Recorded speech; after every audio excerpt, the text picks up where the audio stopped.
Ka election committee jong ka senjuk ki Seng Rangbah Katholik Jowai Diocese. Kala penlong ya ka election jit nongkit kam Bathymmai jong ka senjuk ki Seng Rangbah Katholik Jowai Diocese. Ha ka khatsan tarik ubnai March 2020 ha ka annual meet bakat kendai jong ka senjuk ha parish sa snyang.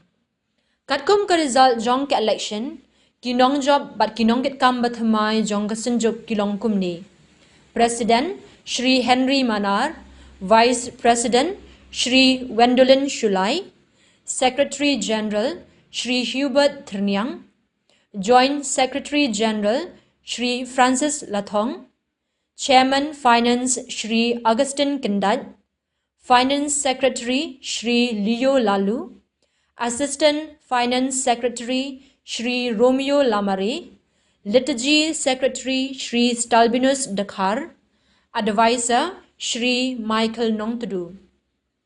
Lapin kup bor yakini kinongkit kam Bathymmai jong ka senjuk da Reverend Bishop Ferdinand Dakhar ha ka annual meet ha ka khatnrew tarik ubnai March 2020 ha ka parish sa snyang. Kat ba kiwei pat kinongkit kam branch secretary bat ki executive member jong ka senjuk lajit pendap ha ka executive committee meeting jong ka senjuk kabala penlong ha ka santarik ubnai April 2020 ha ka office treikam jong ka senjuk kabadon ha samanlang pastoral center yeng Bishop Lumbi Sentu Saumer.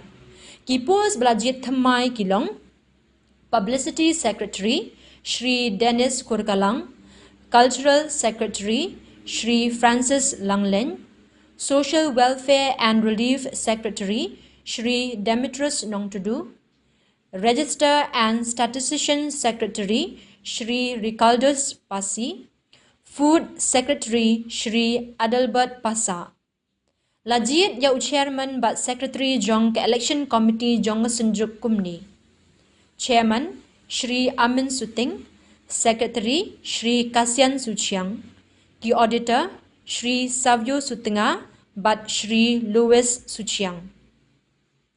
Ki executive member Baningkong, ki president bat secretary jong baro khat pratali ki parish jong ka Jowai Diocese. Baar, ki nominated executive member Kinthopya, Shri Gilbert Sten, Shri Telesfor Shangpliang, Shri Bisan Yano, Shri Latmon Pajad. Lapinkut ya kaniga jinyalang, da kajingkerku na Reverend Father Augustine Lamin, Spiritual Director Jong ka senjuk ki Seng Rangbah Katholik Jowai Diocese.